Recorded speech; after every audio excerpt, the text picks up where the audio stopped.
አምላካችን እንመለስ። ተው የሚታየኝ የማየዋለን የሚታየኝ ይሰማኛል። ተው እኔ የተወሰነ ጊዜ ወደ አዲስ አበባ እመጣለሁ። ነገር ግን ወደዚያ እንደዚህ ወሬ ወደማይ በጸሎት ላይ ወሬ የለም፣ በጸሎት ላይ ወሬ የለም፣ በጸሎት ላይ ሳቅ የለም፣ በጸሎት ላይ ዋዛ ፈዛዛ የለም።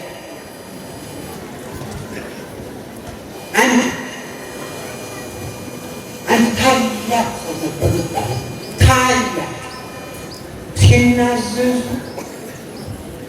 በቤተ ክርስቲያን ገብቼ ይህ ነው ታላቅ በቤተ ክርስቲያን ገብቼ ዋዛ ፈዛዛ ተናግሬ አላውቅም። ፈገግም እንኳን መሳቅ ፈገግ ብዬም አላውቅም። አንድ ቀን ግን በዚያው በካህናቱ ምክንያት በዚያው በራሳቸው ባገባ እነሱ መካከል ባሉት ምክንያት አሁን ለእናንተ የማይነገር ነው። ተገጋብኝ። ይህን ተናዘዙ። ተው ሸክማቸው የከበደ ወደ ኑ ያለ ክርስቶስ በወንጌል ሸክማችሁ ከብዷል። ሸክማችሁ ከብዷል። እንዴት ሸክሙ የከበደ ሰው ዋዛ ፈዛዛ ወደ ቤተክርስቲያን መጥቶ ይናገራል? ተው እንመለስ፣ አምላካችን እንጥራው። ሄኖክ የአዲስ አበባ ሀገረ ስብከት ሊቀ ጳጳስ የተዋሕዶ ጉዳይ ኃላፊ ብፁዓን ሊቃነ ጳጳሳት፣ በዚህ የተሰበሰባችሁ የቤተ ክርስቲያናችን ሊቃውንት፣ በዚህ አደባባይ ታሪክ ሰሪ የሆናችሁ ምዕመናን በሙሉ ይህች ዕለት የተቀደሰች ናት። ታላቁ ሊቅ የቤተ ክርስቲያን ውበት የሆነው ቅዱስ ያሬድ ተቀደሲ ዮንስ ኃይለ ብሎ ኦ ቤተ እግዚአብሔር ብሎ በመጨረሻ መንፈስ ቅዱስ ፈጸማት፣ ሰራት፣ አደሳት። እናንተ መሳሪያዎች ሆናችሁ ይችን እግዚአብሔር ውጤት እግዚአብሔር መንፈስ ቅዱስ ፈጸመላችሁ። የዛሬው ዝማሬ ሊቃውንቱ የቅዱስ ያሬድ ልጆች የሚሉት ይህንን ታሪክ እንዲሰሩ ያበቃችሁ ክርስቲያኖች ይህ የሚዘመርላችሁ ሰሪዎች እናንተ፣ ፈጻሚ ግን መንፈስ ቅዱስ መሆኑን ነው የሚያበስርላችሁ የሚያበስርልኝ። አሁንም ይህንን የሰራችሁት ይህንን ያዘጋጃችሁት በእናንተ ሀብት ነው ብለን እንነጋገራለን። ነገር ግን ሰሎሞን ያን ትልቅ ቤተ መቅደስ ሰርቶ ሲፈጽም ምስጋና ለእግዚአብሔር ሲያቀርብ ይኸው በእኔ ኃይል ሰራሁት አላለም። የሰጠኸኝን ሰጠሁህ ያለ ደስ ሲል እግዚአብሔር የሰጣችሁን ነው የሰጣችሁት። ይህንን ያዘጋጃችሁት ከገንዘባችሁ ጀምሮ እስከ ሕይወታችሁ ድረስ ያለው ሀብታችሁ የእግዚአብሔር ሕይወታችሁ ገንዘባችሁ። ለዚህ ነው ታላቁ ጠቢቡ ሰሎሞን ቤተ መቅደሱን ሰርቶ ሲጨርስ የሰጠውን ሰጠው የሰጠኸኝን ሰጠው ያለ ደስ ይላል። ሁልጊዜ እናንተ እግዚአብሔር የሰጣችሁን ለእግዚአብሔር ስትሰጡት ምን ያህል ደስ ይላል።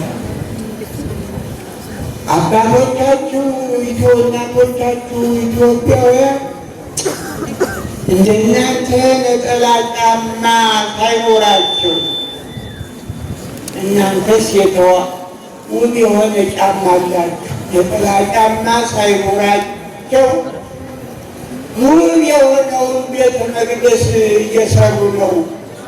በሾህ ላይ እየተጓዙ ነው። ይችን ታሪካዊ ቤተ ክርስቲያን ያቆዩልን ምዕመናን።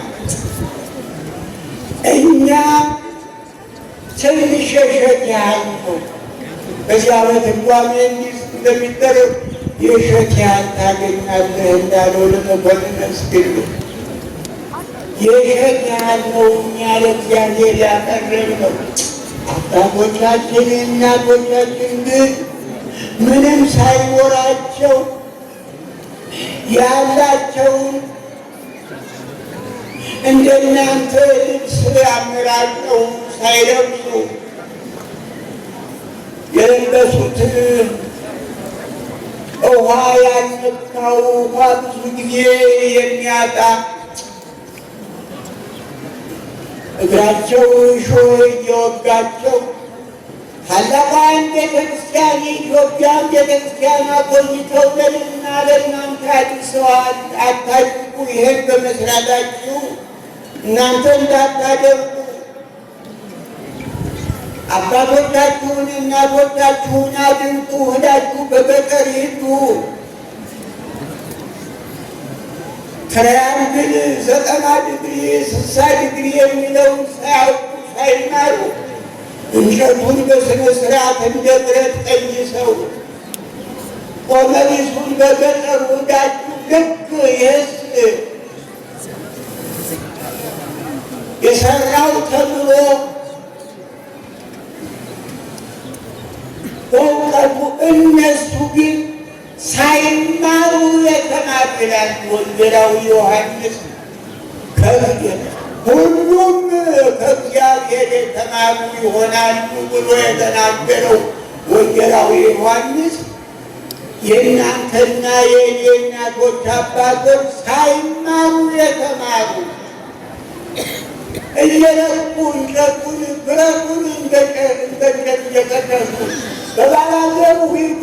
የአብያተ ክርስቲያናቱን ስራው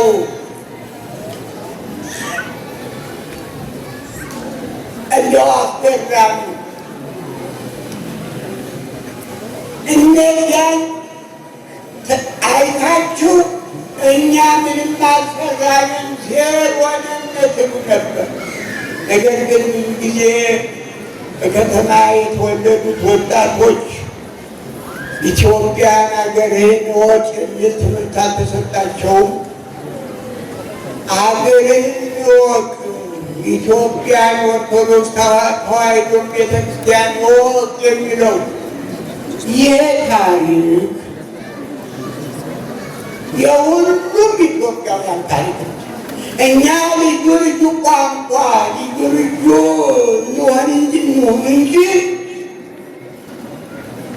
የፈለግነውን ቋንቋ የፈለግነውን ብሔር እንሁን እንጂ ይህ ታሪክ የሁሉም ኢትዮጵያውያን ታሪክ። ደጋግሜ እንደሚናገረው ኢትዮጵያ የሚለው በዚህ ካርታ ውስጥ ያሉት ናቸው። ኢትዮጵያን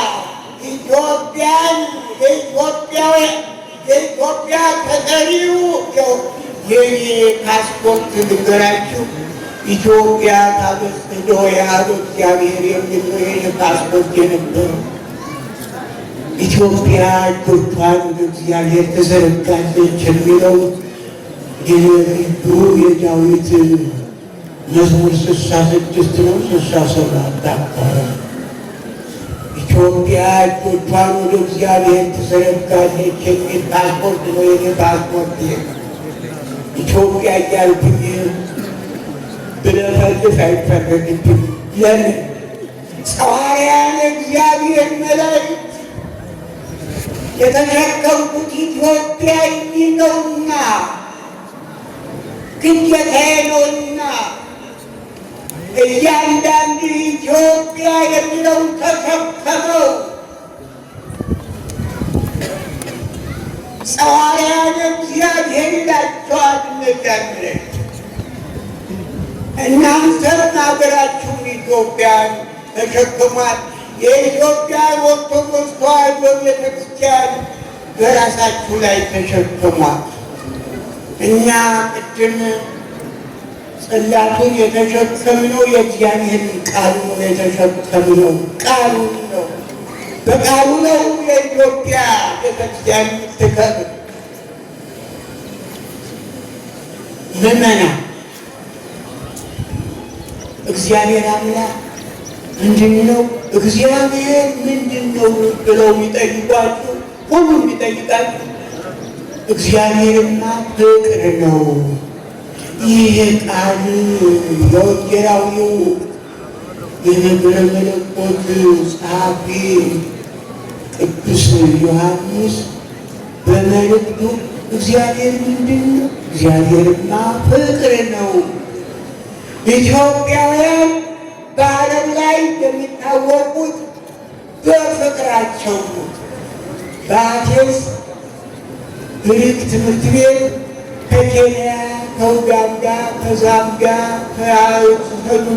ከሱዳን የመጡ ተማሪዎች አንተ ኢትዮጵያዊ ነህ ይላሉ። ገና በስርዓታችን ስንሰግድ ሰላም ስንል በስግደታችን ያውቁናል። በመልካችን ያው ኢትዮጵያዊ መልኩን ነብር ዝንጉርጉርነቱን ሊቀይር አይችልም ብለዋል ነቢዩ ኤርምያስ። ምንና እግዚአብሔር የሰጠንን ነው። ምን እናድርገው? የተሸከምነው እኮ በነቢያት የተጓይልን ወንጌላውያን የተሰበከልን ነው እኮ። እኛ ምንኛ የሰጠንን ነው የተሸከም። ስለዚህ የሰጣችሁን ተሸከሙት። እግዚአብሔር ታሪክ ሰጥቶናል።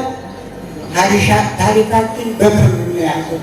ቤተ ክርስቲያን ድንቅ ታሪካችን በዓለም ላይ ልዩ ታሪክ ልዩ በታሪክ መዝገብ ውስጥ በእኛ በእናንተ ሀገር ቤት በዚህ ቤት ውስጥ ሳይሆን በሀገር ውስጥ በመላው ዓለም የታሪክ ማህደር ናት። በመላው ዓለም ታሪኳ በማህደር አለ። ነገር ግን የሞኝ ታሪክ ሞኝ ሆኖ የሚቀረውና እባካችሁ ሞኝ አንሁን። እግዚአብሔር ደስ ይበላችሁ። ብፁዕ አባታችን ብፁዕ አቡነ ሄኖክ ቅድም እንደተናገሩት ደስ ይበላችሁ።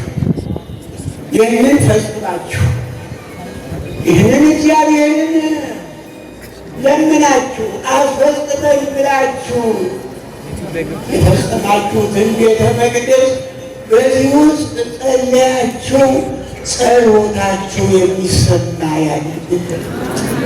አምላካችን ጸሎታችን እንደዚህ ነው ያለ። ነቢዩም ቤተክርስቲያኑን ቤተ መቅደሱን ሰጥቶ ሲጨርስ በሰማይ ሁነት ስማ ጸሎታችን ስማ ነው ያለ። በሰማይ ሁነት ስማ አምላክ ሆይ እግዚአብሔር ሆይ አሁንም በሰማይ ሁነት ስማን በሉት። ልባችሁን ስጡት ክርስቲያኖች እባካችሁ። ኢትዮጵያውያን እንደ ትጋታችን እንደ ጉብዝናችን እንደ ትጋታችን እባካችሁ ልባችንን እንስጥና አምላካችን ጸሎታችን ስማን ብላችሁ ጥሩ እባካችሁ የከበደውን ሁሉ አቅልልን ብላችሁ ወደ ቤተክርስቲያን ስትመጡ ካህናቱ እኔ ብዙ ጊዜ ከካህናቱ ከራሴም ጋር ጠብ ካህናት ወደ ቤተክርስቲያን ስትመጡ አትነጋገሩ፣ አትጫወቱ፣ አትቀልዱ። እመሞታ አስተሐጠረ ዘንተ አውዘሳ አውዘተናገረ እያለ እየተጫወትክ ተው ተው፣ ችግር ይህን ችግር ይመርመር። ተው ተው፣ እግዚአብሔር አይዘበትበትም ይላል ቅዱስ ጳውሎስ በፈላስፎቹ መካከል። ተው ወደ ቤተ ክርስቲያን ስትመጡ ክርስቲያኖቹም ካህናቱም የሃይማኖት ሰዎቹም ተው አትዘባበሉ። ዝም ብላችሁ ዝም ብላችሁ የደከመው ከሚያወራ ከሚስብ ይቀበል። ወደ ደክመ ተጸናቀው ወደ ደክመ ይሮጃል። ሲደክም ተቀመጥ እንጂ አታውራ። በቤተ ወንጌል ሲነበብ ቅድም ሲያወሩ ነበር አያቸው ነበር። ወንጌል እኮ ምክር ነው። ወንጌል እኮ መካሪ ነው። እባካችሁ ተው ተው ተው፣ ኧረ ተው። ዘወድቀ ይትነሣእኒ ወዘስሕተ ይትፈየጥኑ። የወደቀ አይነሳምን? የተሳሳተስ አይመለስምን? ይላል ነቢዩ ኤርምያስ። ስለዚያ ለቤተ እስራኤል ለእነዚያ ላመጠኑ አምፀውት ነበሩ። ከእነሱም ጋር አልተሰደደም ወደ ባቢሎን ወደ ግብፅ ሄደ። ከሁሉ ይህንን እንድንጸልይ እንድንለምንበት እንድናመሰግንበት አቤት እግዚኦ እንድንልበት ሸክማችን ከብዷል ብለን እንድንጸልይበት ነው። እናንተው ክርስቲያኖቹ የሰራችሁት